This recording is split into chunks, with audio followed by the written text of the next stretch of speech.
Welcome back to Profiles, where today we'll be talking to young up-and-coming eventer Harriet Upton. So, when did it all start for you, Harriet? Oh, when I was 5 and I had my first riding lesson at a riding school. Since then, it's just been ongoing. I've loved it since the first time I got on a horse. And it was when I was I think I did my first one-day event when I was about 12 on a tiny pony. It was really naughty. And then that was it, I loved it. And I've just done it ever since. So to do that, you obviously must have a little bit of support behind you? I have lots of support. I'm very lucky. Obviously my parents are very big at supporting me and they've done a lot for me. I have fantastic sponsors. So at a very early age, you've obviously done very well and got lots of support. You were talking about the photos, and I know that you're very active on Twitter and Facebook. Do you think that's important to your rising up the ranks? Definitely, because people just start seeing your name around places and sort of, even though when you're at events, but the thing is, because I am young, my results, and because I've got quite a lot of young horses, I haven't got like the most amazing results. I've got consistent results and I just go out there to gain experience.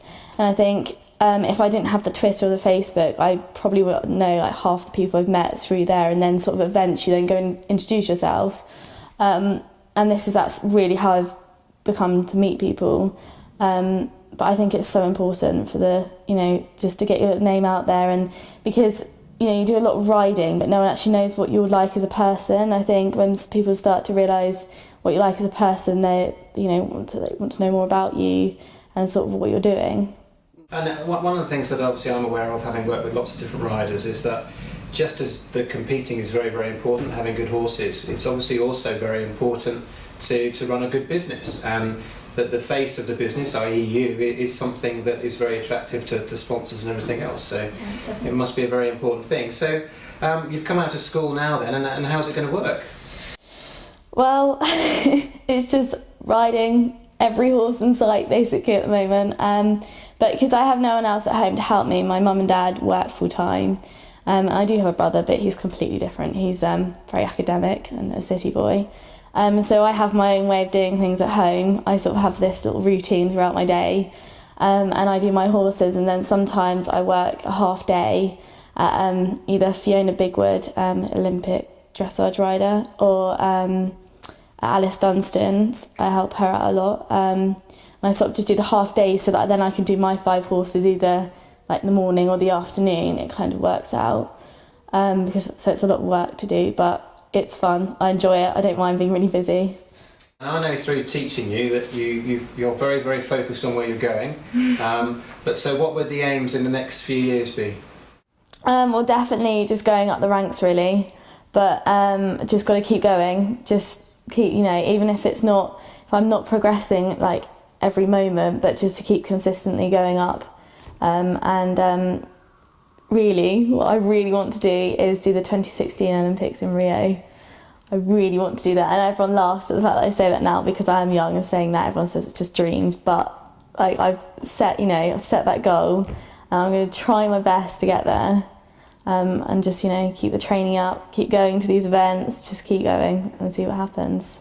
So you talked a bit about consistency earlier in your performances. Obviously that's important in rising up the grades a bit.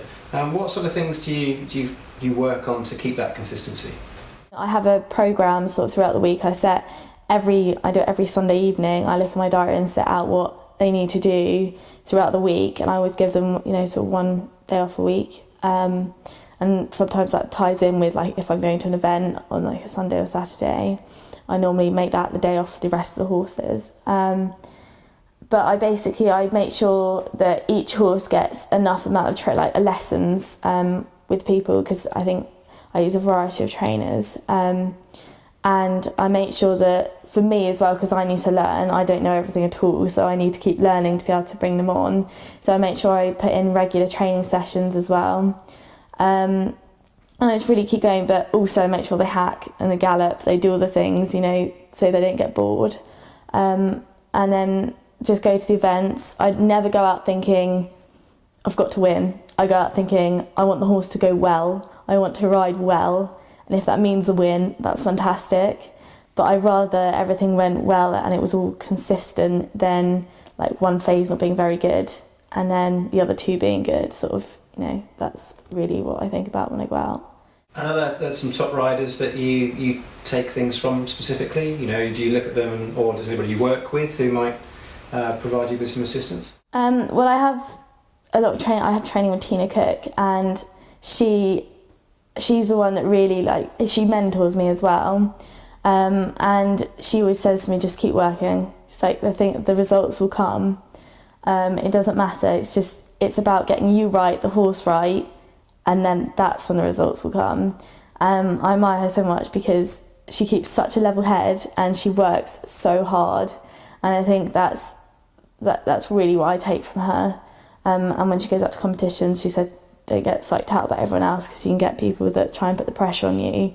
But in the end, it's you and your horse, no one else is riding that horse, it's you and the competition. And so we've been working together for a while as well. What have you found that's been particularly good about the Fit to Ride programme?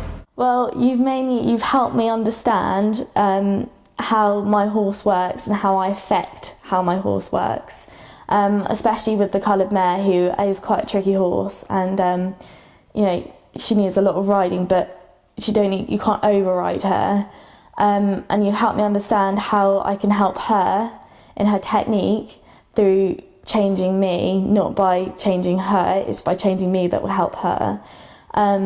And because my show jumping was my weakest phase, I was finding it quite difficult on her to keep it consistent. I felt sometimes we go out, we get clear, sometimes we go out and she'd have 2-3 down. I could never work out why. And you've helped me understand that by changing my position and steadying everything down and using the right gear of canter really helps her, because she can get her technique better, and it helps my nerves and it helps us be more confident in the ring, because the approach to the fence is a lot slower and it helps us hit the right spot nearly every time.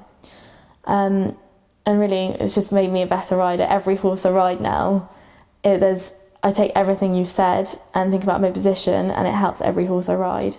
Do you find that nerves affect you at all? I used to get nervous, but then I went through a patch where I didn't get nervous at all because I was feeling quite confident about it. But since I have started to have more people sort of look at me and things, you start to think, I need to up my game. And then I upped my game in my dressage and my cross country. It started coming really naturally. And I found with the show jumping that occasionally I had a slight block, and I couldn't really... I was feeling a bit nervous because I felt like I was going to do it wrong. And so it was kind of I don't know really what happened. I just got really nervous before I went because I thought I was going to go wrong.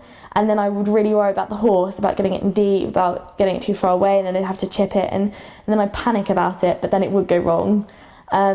So now slowing the canter down, slowing everything down has sort of slowed me down.